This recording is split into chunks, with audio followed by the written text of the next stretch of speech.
it's not near and dear to my heart, but it's pretty darn close, because as a young man in Dyersburg, all I knew was Jere Cooper was the name of the FFA chapter at the high school. I had no clue who Jere Cooper was. I just knew his name was on the back of little jackets. And so if you look at the FFA jacket we got back there, that shows you that. And before I start, I'll just tell you, I don't know when they took that off, because the FFA chapter at Dyersburg today is not called the Jere Cooper chapter anymore. I don't know when they dropped it. They may have dropped it when this building went to the bypass, but I couldn't swear to that. Anyway, Jere Cooper represented us in Congress from 1929 until his death in 1957. That's a long time to be a congressman. And so he must have been pretty good at what he did. He must have been very popular and got elected several times because they were all 2-year terms. And he first ran in 1928. If you think about the year now, 28, 29, you're talking about the Depression, that period of time. And he rose until he went right through World War II. And he became pretty close to the leadership in Washington during World War II, which would mean the Secretary of State, which is Cordell Hull in Tennessee, as well as FDR. And I'm going to connect that to what I think the building you're sitting in. Because as a young student, I got on the bus and went to Falks every day, back and forth.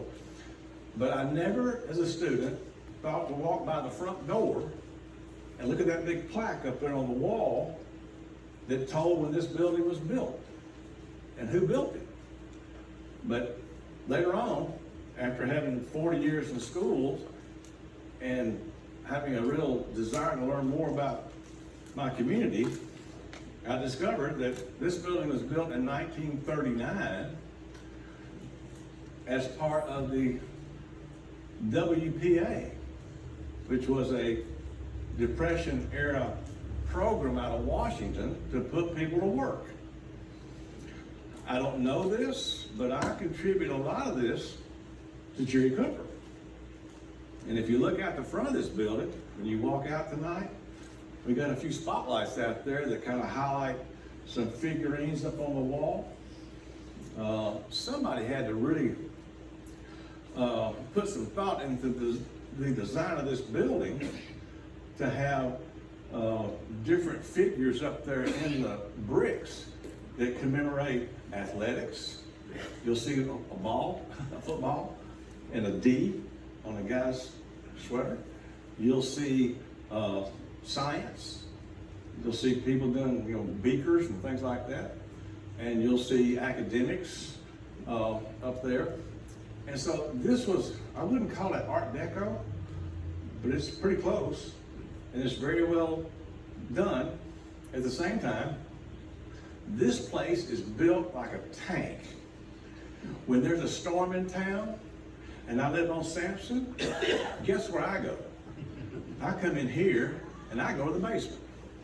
Because if a tornado comes through here, it ain't gonna get me, because you couldn't knock this building down. It's really well, I'm always amazed to think how they built this building in 1939. Anyway, that's my bird walking. I'll try not to do that too much, but I don't get real excited about some of this stuff, but my connection, sometimes my brain just takes me there. So bear with me as I go.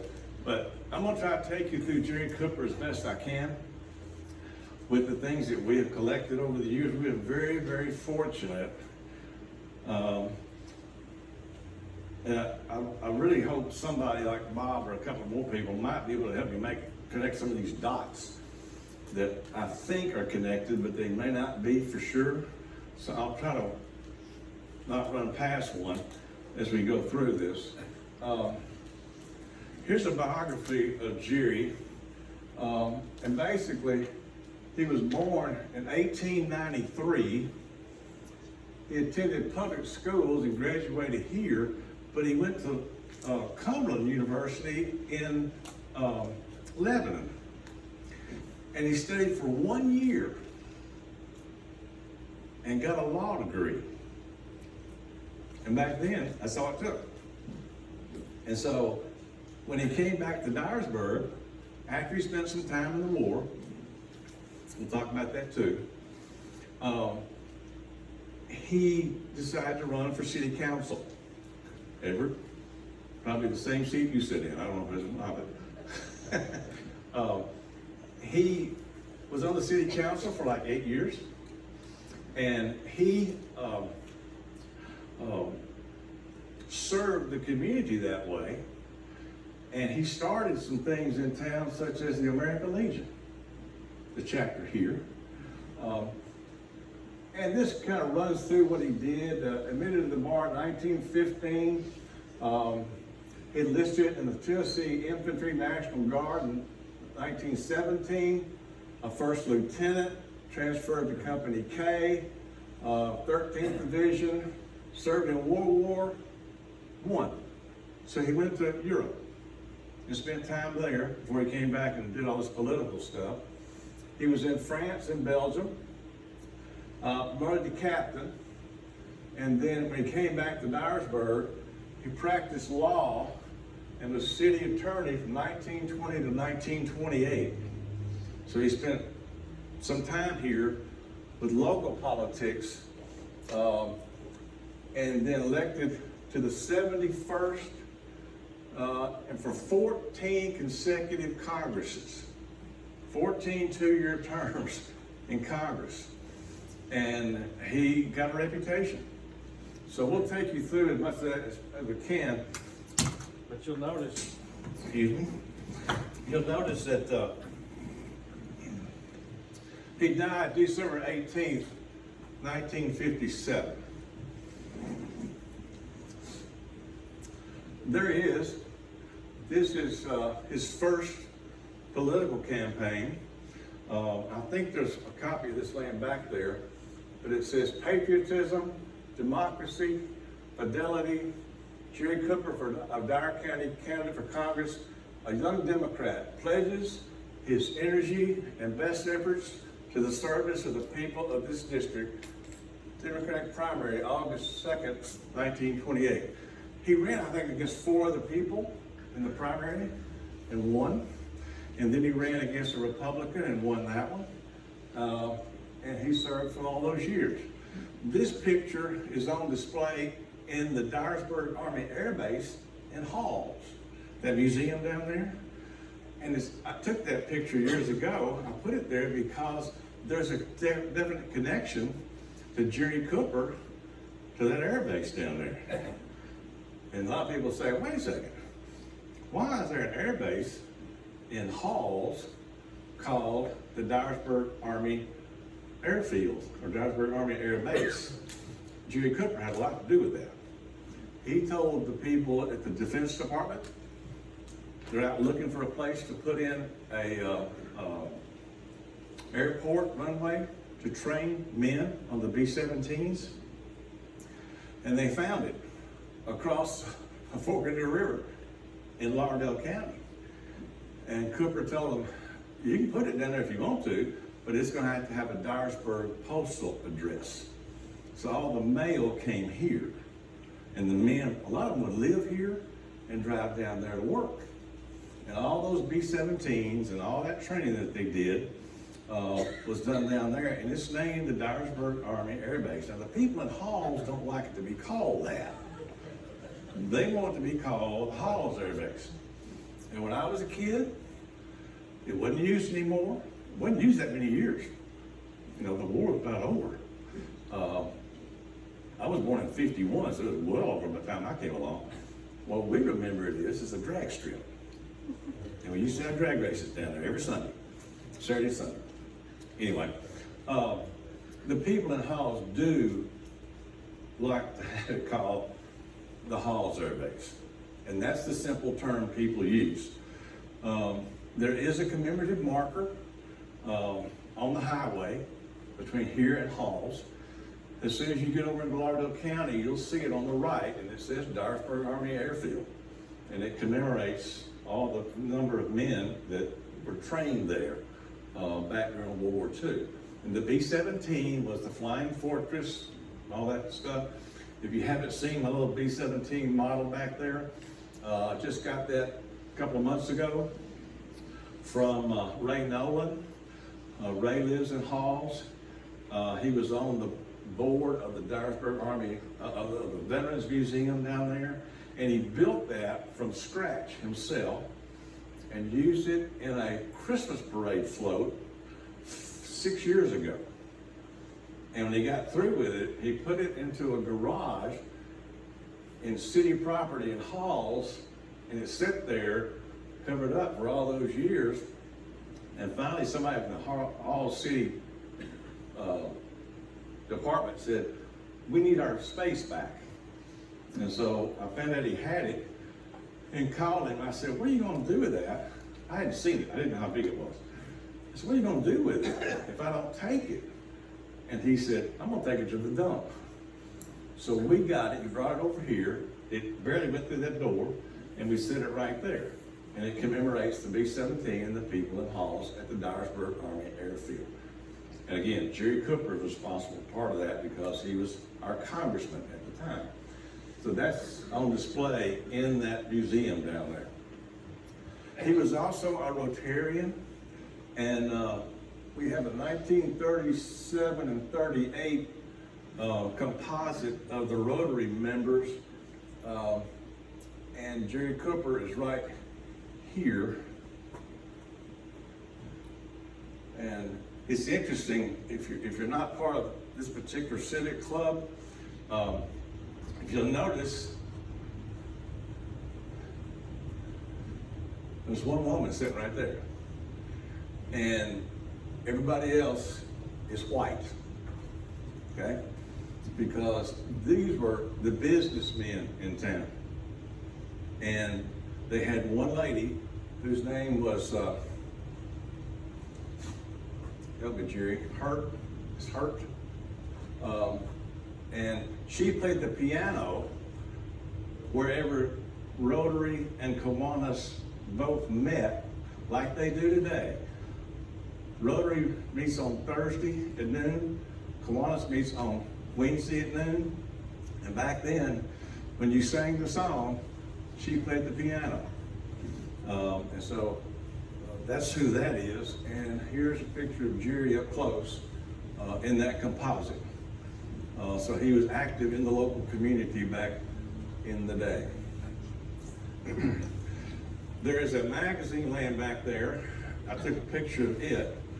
This is in the 1955 edition, I forget the date, of the Saturday Evening Post. Now, if you're old enough, you remember these big magazines that were nationwide that, you know, had lots of colored pictures and things, and it was a big magazine, and it commemorated lots of things going on in the whole country.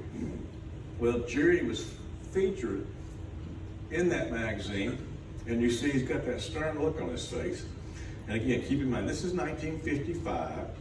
He dies in 1957. And the title of the article is The Loneliest Man in Washington. And if you read this article, and you're welcome to step back there and read it, it kind of outlines his life in 1955. Because he'd been in Washington since 1929. He'd been there a long time. He lived in a little Washington, D.C. hotel, small little apartment. His wife died in 1935, so he lost his wife early on. His son was still here in Dyersburg, and he died at the age of 16 when he was still a student at Dyersburg High School. Here, there's a picture of his son back there too. Anyway, if you read the article, basically it just simply says, he doesn't socialize, he doesn't drink, he doesn't cuss. He works. So he'll get up, go to the office, and he'll go to all those committee meetings, and he will play the role of a legislator trying to get things done for the country. And so he might go to a social dinner, but he'd be the first one to leave because he's by himself. His family was back here, or he'd already lost his wife, and somebody else was raising his son. So when he lost his son, basically, it was just him. And he worked for us for nearly 3 decades. That's what he did. This box, I have to give credit right here to 2 friends of mine that were active in the Historical Society years ago, who you may know, Etta and Wendell West. Wendell used to be on the board. Etta worked several places around town. She used to work at General Appliance for a while, and she was working with Joe Jennings 6 or 7 years ago, and they were having an estate sale at the home of Peggy and Jere Bradshaw. Now this house is at the end of Parkview where it tees into Lake Road. Now get that in your head. If you're on Parkview and you drive through the light, you go up in the driveway across the street. The house to your left is where Peggy and Jere live. And by the way, Jere Bradshaw spelled his name Jere as well, which is kind of an interesting way to spell it to me. Somebody tell me, did Jerry Osmond also spell his name that way? So did my brother Jere Cooper. Yeah, yeah. Was that just popular back in those days? I don't know. They said he took the name from Jerry. Well, yeah, I think some of that may be true, that maybe named after Jere Cooper. I don't know. Anyway, say it again? Yes, that's what I thought. Okay. Because we've lost Jerry, and lost Jere Bradshaw years ago, you know, and he did so much in this community for all those years. I did not realize that there was a connection between Jere Bradshaw and Jere Cooper. That's right. But Jerry and Peggy ended up in Jere Cooper's house, and when he died in '57, the people in Washington packed all of Jere Cooper's letters, memorabilia, documents, awards, and all those things, and put them into a case. And that case is sitting right back there at the table. And you see how much of a pile it is here of things that were shipped from Washington, D.C. to Jerry and Peggy Bradshaw. And they put that case in the basement of that house. And I don't think anybody, I didn't know they were down there until they had the estate sale for Jerry Bradshaw and Peggy, because Peggy had died. You know, Jerry passed away first, and then Peggy passed away. So they're having this big estate sale. Etta told Wendell, there's a bunch of stuff down there that the Historical Society needs to see. And so Wendell called me, and then I called Joe Jennings, because Joe was doing the estate. And I said, any way I can get in there? He said, well, they're going to open it up like the next day. And if you know anything about estate sales, if you're not careful, all the people from Cracker Barrel will go to those things and buy all the good stuff and hang them in their stores. They got warehouses of this stuff. That's where they get them. And they have a warehouse. So when they open up a new store, they just bring out the old stuff, all the old pictures and things, you know. That's where they get it. Anyway, Joe was kind enough to contact little Jere Bradshaw, and he let us go in there, and the Historical Society gave us, Steve and I, and the executive committee, $500. And so we bought $500 worth of stuff. We'd like to have bought a whole lot more, but that's what we bought. Now, Nancy, in her diligent self, has gone through most of this and tried to organize it and preserve it in acid-free folders and boxes. And some of the letters in there, almost every one I've looked at, start off with my dearest, sweetest wife. Love letters, I would call them, back and forth. Tons of them. But we also see gavels here. I snapped that picture several years ago before we started pulling that stuff out of there. So it's a lot. And we have it, we're proud of it. It's a lot of things we're trying to hang on to. Some may be more significant than others, but we think it kind of helps tell the story about Jere and his life. Over there in that case, underneath his picture hanging on the wall, is his World War I uniform. The helmet is laying on the table back there that he wore in World War I in Europe. We have that. This always blows my mind. That little football helmet back there was in the box. It's never been worn. It's a Spalding football helmet. If you look at that, it's leather.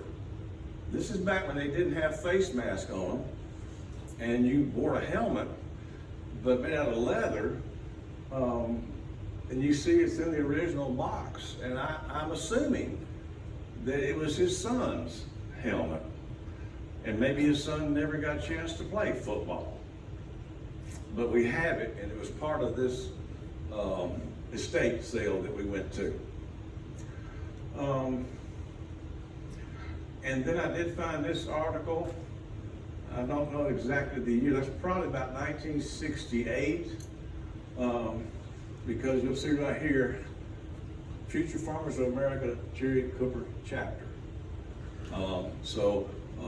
He was important to a lot of people. We have a letter too, where the people at the orphanage, the Nell Thomas orphanage, that used to be over on the corner of Phillips and Bell. It was the city school central office for a while. It was a school for a while. It was started as an orphanage. And Jere would write letters back and forth to Miss Nell Thomas, and he would support what they were doing in the orphanage back when that was a big part of what we do in this area of the country. And there's the Jere Cooper jacket. By the way, this jacket was given to us by, help me. I just looked at it a while ago. Somebody tell me. Stafford. Billy Stafford. That's Billy Stafford. That gives you an idea how old it was. I have one just like it. Do you still got it? Yes, sir. Do you really? Yeah. Are you and Billy about the same age? Yeah, he's a little older. Okay, yeah. And I'm not sure exactly why we ended up with that, but you know, I like it because it commemorates Jere Cooper and the FFA program. I'm looking for a place to put mine because it's 1955. Yeah, yeah. And it sets up that place for high school. Yeah. Place to put it.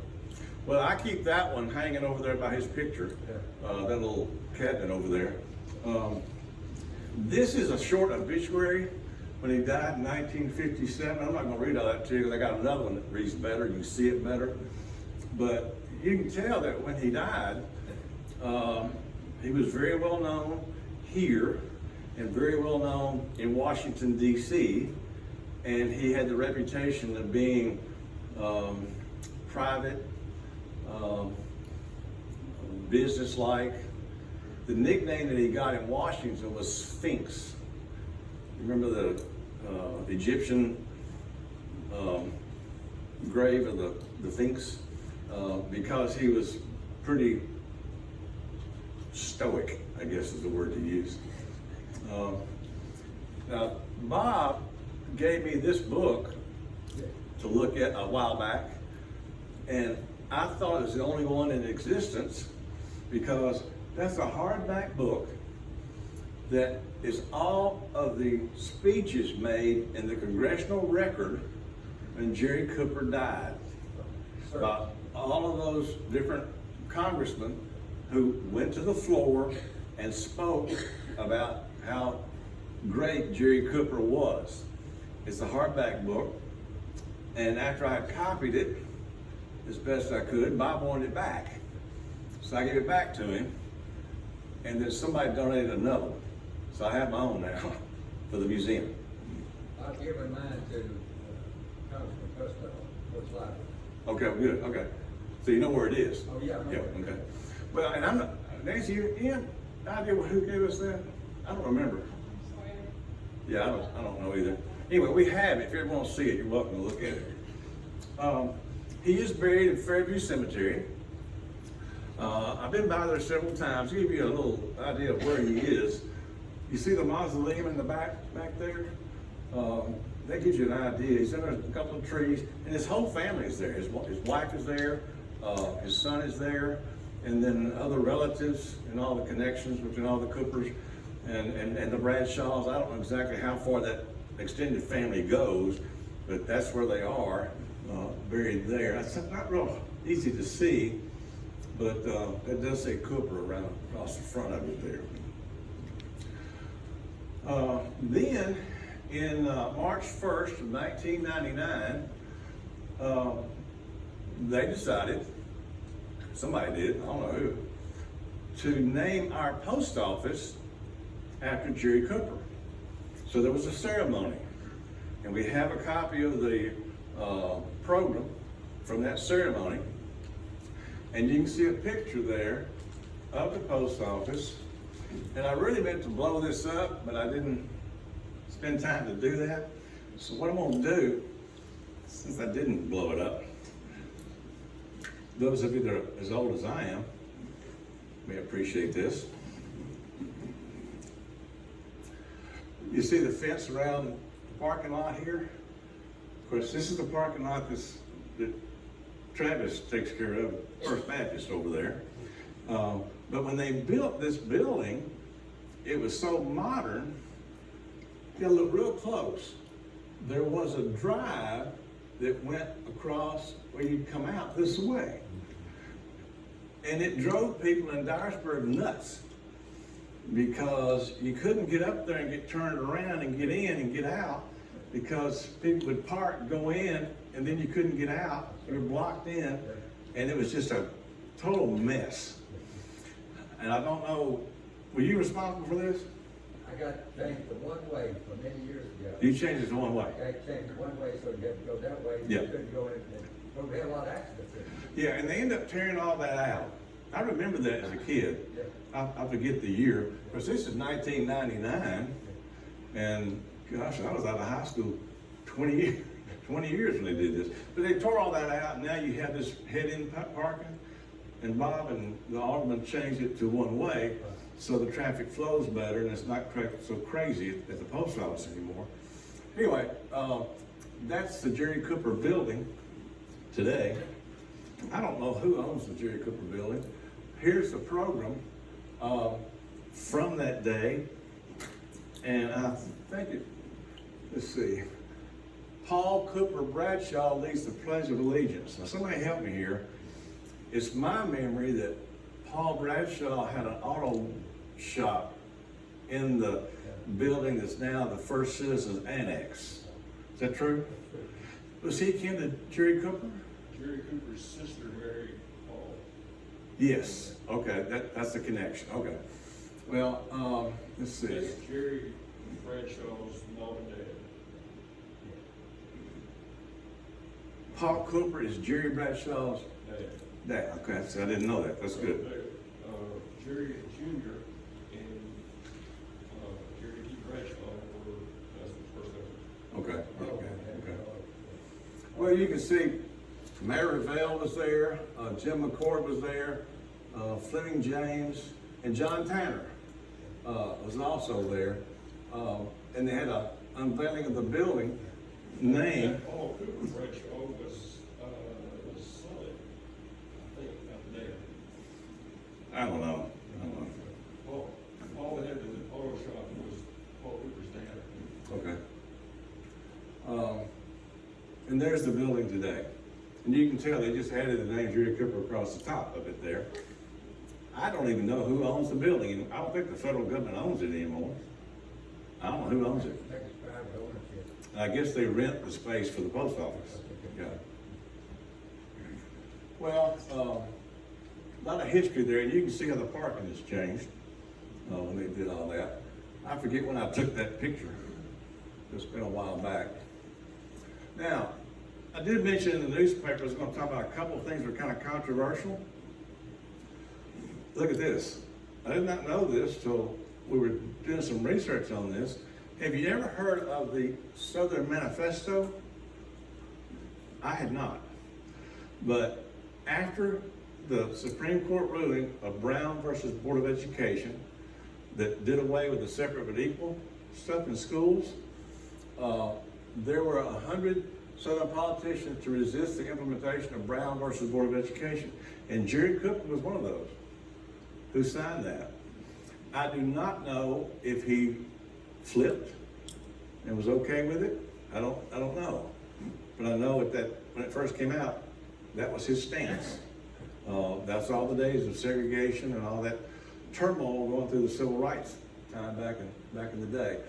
Also, he generally supported Roosevelt, but initially he was opposed to the TVA. And I'm not sure what his reason for that was, but he did flip on that one later on and decided to support it. Now, he became very, very powerful because almost 30 years in Congress and going through all the procedures of being in leadership positions in Congress, committees, subcommittees, and things like that, you tend to become more important, and people look to you for guidance and for direction, and maybe even a little arm twisting and things like that goes on in Congress. All that was in the New York Times on December 19th, 1957. This is their obituary, and I think it sums this up about as well as I can. Jere Cooper dead, a leader in the House. Tennessee Democrat, was Ways and Means Chairman, first elected in 1928. Now, if you don't know this, the Ways and Means Committee in Congress is where the taxes and purse strings are. So if you're going to get something done money-wise, it's got to come through that committee. And he was the chairman. Now, he was the vice chair for years before that and inherited it later, but he was also a chair of several subcommittees leading up to this. So over the course of almost 30 years, he rose to power there. And so if you're watching television and anybody mentions the chairman of the House Finance Ways and Means Committee, pay attention. Because that's where the decisions are about money for the country. The most important committee in the U.S. House President is chairman of the House Ways and Means. That's right. As I recall, I think he's the only Tennessean we've ever had as chairman of the House Ways and Means. That's probably true. Yeah. Let me read this. Yeah. All right. Washington, D.C., December 18th. Representative Jere Cooper, a powerful figure in the 85th Congress, in his chairmanship of the House Ways and Means Committee, died tonight. The Tennessee Democrat was 64 years old. Mr. Cooper entered the Naval Hospital at nearby Bethesda, Maryland on December the 5th. After having suffered a mild coronary thrombosis, his recovery was satisfactory until tonight, when he had a second and severe attack and dying almost immediately. The Tennessean was elected to Congress in 1928 from his state's 9th district. In his last few terms, he had represented the 8th district after reapportionment was required by the 1950 census. So they reconfigured the districts after the 1950 census. His service has been continuous. So even though he wasn't serving the same district, he still stayed in Congress for all those years. Throughout his career, Mr. Cooper has been a supporter of the New Deal and Fair Deal measures. His death gives leadership of the Ways and Means Committee to Representative Wilbur D. Mills, Democrat of Arkansas. You might remember that name. All tax legislation originates in the committee. The House lineup now stands at Democrats 230, Republicans 200, and vacancies 5. Mr. Cooper was a quiet, shy man of extreme caution who was nicknamed by reporters on Capitol Hill as Sphinx. He was also described as a party wheel horse whose slow, verbose questioning of witnesses often resembled a filibuster. Now just imagine this now. If you watch much TV with all these guys today, when they get the camera on and they start questioning people in those committees, can you imagine doing it back then when there was no cameras? It's changed a lot, but he had a style about him. He worked from age 12. He was born in western Tennessee on a farm in Dyer County and named Leon Jere Cooper. He was the eldest of 5 children of Joseph W. and Viola Mae Hill Cooper. Later, he moved with his parents to Dyersburg. Mr. Cooper said that he had worked from the time he was 12 years old and never had a stitch of clothes bought for me by anyone but my own self from that time on. So he was self-sufficient at the age of 12. His high school days here include, not in this building, because this building wasn't built yet. His high school days included private elocution lessons and medal winning and speaking contests. This success perhaps led to him to decide to be a lawyer. He attended Cumberland University at Lebanon, Tennessee. It was actually a law school, and at that time required a year's study for a degree. 1 year to become a lawyer. Mr. Cooper received a Bachelor of Laws degree in 1914. At the age of 22, he began practice in Dyersburg. As soon as this was soon interrupted by World War I, he volunteered, was commissioned a lieutenant, and was released as a captain after having taken part in much fighting in France and Belgium for the 13th Infantry Division. Back from the war, Mr. Cooper resumed his law practice, organized the American Legion Post here, and is still named after him. Now, the American Legion Post is not a place anymore, but Jere started that. Let's see, where am I? He was successful in state and national Legion affairs and got into politics by his election to the Dyersburg City Council. From there, it was a step to city attorney, a position he held for 8 years, starting in 1920. His first election to the House came in 1928, and he defeated 4 rivals in the Democratic primaries and a Republican in the November voting. Originally opposed TVA. Early in the New Deal, Mr. Cooper in general supported administration legislation, but at that time he was opposed to the TVA, a stand he subsequently reversed. After being selected to head a Ways and Means subcommittee in 1939 in charge of all tax matters, Mr. Cooper was called on more and more by Democratic Speaker Sam Rayner to preside over House sessions on controversial matters and to function as a Democratic troubleshooter. Mr. Cooper had much to do with the production of the pay-as-you-go income tax measure, the present system of withholding taxes and quarterly payments from those not on salaries. In 1945, as vice chairman of the Congressional Committee to investigate Pearl Harbor, he did go to Pearl Harbor after that attack, after the fact, and he was part of that committee to study that. He and other legislators went to Hawaii to make an on-the-spot study. With the organizing of the 84th Congress, Mr. Cooper became chairman of the Ways and Means Committee and also of the Democratic Committee on Committees, a post carrying much influence on choosing Democrats to sit on other committees. Mr. Cooper had been a longtime advocate of the reciprocal trade program and was ready to fight for its extension, which will be sought by the administration in the forthcoming second session of the 85th Congress. Mr. Cooper's wife died in 1935. A son, Jere Jr., died at the age of 16. Surviving are 3 sisters, Miss Royce Jones, Mrs. Norman Fuller, Mrs. Paul Bradshaw, all of Dyersburg, and a brother, Fowler Cooper of Memphis. I think that sums it up pretty well. Questions, comments, corrections? My Yes, sir. wife read that he lived on a farm near Dyersburg. That would be where he Off the top of my head, no. But something tells me when I was reading some of these other pieces back here, it kind of led me to believe it was like out northwest area, but I couldn't say where. I have found them on I think it was 1900 Dyer County census, and I've to go back and look and see what, district it was in, but he was born in Dyer County. We can find it. Yeah, Maryland can find it. Sure.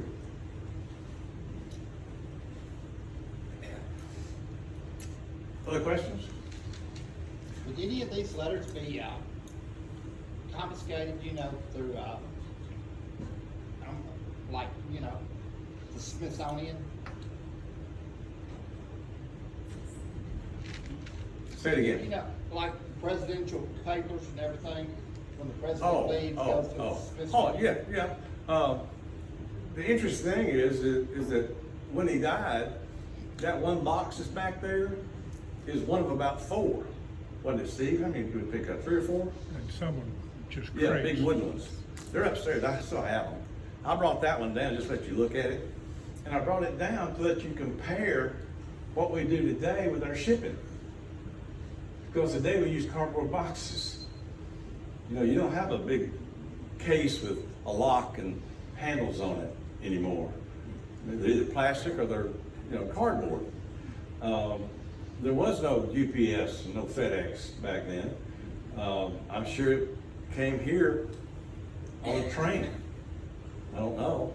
But the fact that all that stuff was just packed in a box like you saw, and then when it got to the house, it went to the basement and stayed down there until Steve and I went and got it. All those years later. And I think it's important to kind of remind us about how times have changed, because one thing I wanted to do when we first started putting the museum on this level of the building is I wanted to duplicate Jere Cooper's office. Have you been to Discovery Park up at Union City? There's a spot in there where they've duplicated John Tanner's office. It's very well done. And I thought, well, they've got John Tanner. He was from Union City. We need one for Jere Cooper. He's from Dyersburg. I contacted Washington. They could not find me a picture of it anywhere. We tried for a while to figure that out. So I was just going to make one up. See this desk over here? This desk belonged to K.W. Rogers, the original K.W. Rogers. I got it from K.W. Rogers III, and it was in storage in Memphis. And Bill and me, and who else went, Bill? Was it Bill Clark? Who? I don't remember. But we went to Memphis and got it because K.W. Rogers III said, my kids don't want this. It's in a storage building, and you're welcome to it. I was going to use that as my Jere Cooper desk. I'd never done it, but I got a picture of how it looked. But your brain kind of runs this way, and you try to think about ways to commemorate some of the important people of our past. And I'm pleased with what we have, and I'm glad you came to listen to my ramblings about it, because I think it's something that's significant, that helps tell more about Dyer County history. Yes, sir. Say it again. Succeeded. Who took his? Fence Everett, wasn't it? That's there. Fence Everett, wasn't it? And was that by appointment with the governor? I don't know about that. That's a good question. I don't know. I'll let you research that, Travis. you can find that out. There you go, child. Homework. Well, okay. If you take the sequence, I would think it would be Jere Cooper, Fats Everett, Ed Jones, John Tanner. Yeah. If you haven't listened to the podcast from Discovery Park, the latest podcast is interviewing John Tanner's wife. And she tells a story about Ed Jones subletting his apartment in D.C. for like a year or two when they first got up there. They had no place to live. And so that's an interesting little tidbit about that work too. Tanner had a little accident the other night, passed out. He's been in the hospital in Jackson. Recently? Back home now. Is that right? Yeah, they want a helicopter to Nashville, weather was bad, so he took him to Jackson, but he's back home now. Okay, Okay. okay. Thank you, I appreciate you telling me that. They recognized his wife, Discovery Park, or something, the Founder's Day or something. Yeah, they have an annual, recognition. She's being recognized. Yeah, she said on the podcast I listened to yesterday, she was on the, foundation board for Ford's Theater in DC while she was out there. I didn't know that. Bill, you got something? I was just gonna say, I'm not quite as old as Bob, but You I know remember at one time across from First Citizens, that building that's over there, bank that's over there, was the Cooper Hotel. And I don't know. Hotel. I remember that one. Well, you know, if you go in First Citizens, it does look like portions of it years ago, like a hotel. Well, but it was built, I know this, it was built as a bank. I know that. The security bank was a hotel. Yeah, but it's also, Yeah. when, used to when you go upstairs before they remodeled it, it did look like a hotel. or Well, a see, hotel. and First Citizens had a mezzanine around the top. First That you could look down Citizens into was the, built as a yeah. bank. Yeah. I'm gonna move back here for a reason, before I dismiss you. There's a picture of his son here, but I want to tell you what I'm planning on doing next month, which is a little outside what I normally do.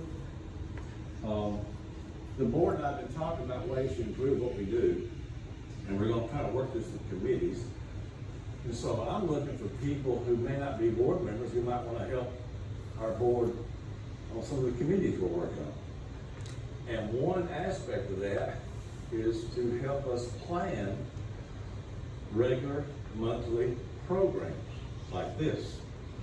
So if you're interested in either providing input into what kind of programs you'd like to see us present, or if you'd like to help us plan programs, let me know. We'll put you to work, Robert. And I think this benefits us all to kind of spend a little time doing this kind of discussion. So what I'm gonna do next month is not Dyer County history, but I've got a story that Daryl Rutledge and Elise Finley and I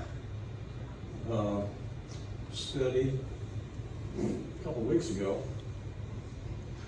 This book's for sale for $20, and it's called The Sultana Tragedy. There is a terrific story that is historic involving the Civil War. And I could probably spend 2.5, 3 hours telling the story and holding your attention.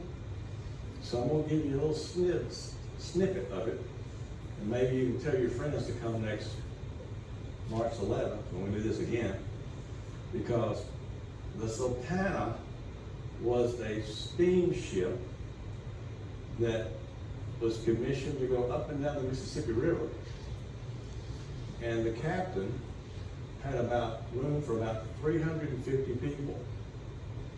And he went to New Orleans and picked up some passengers, and the Civil War was ending. And a certain event happened in Washington, D.C. at Ford's Theater that got everybody's attention. Because after Lincoln was shot and killed, everybody was running around the countryside looking for John Wilkes Booth. And in the meantime, this boat was traveling north, stopped at Vicksburg, Mississippi, and picked up all the prisoners of war from the north that were in southern prison camps in Andersonville, Georgia, and Cahaba, Mississippi. Those men got released because the war was over, and they traveled by train over to Vicksburg thinking, I'm going home. So when the Sultana got to Vicksburg with those 350 people and some cows and some horses and stuff, all these ex-prisoners got on the boat. Now it's built for 350. Over 2,200 men got on the boat. It had 4 boards, and two of them were in pretty bad shape. And they headed north. And when they got 7 miles north of Memphis, a little town called Marion, Arkansas, it exploded. That's next month. It's a great story, and I think you need to hear it. It's not Dyer County, but I think it's something we need to be aware that happened in close proximity to where we are today. Tennesseans, Say again? Tennesseans died. Yeah, I'm glad you said that. 400. Yeah, 400, about 400 of them were from Knoxville. And there is a monument in a church in Knoxville in honor of the Sultana. This is interesting. We'll try and give you all those pieces next month. I think you'll enjoy it. I've enjoyed learning about it. But we went over there because I read the paper where they had just hired a new executive officer over there, and they hired him from the Stax Museum in Memphis.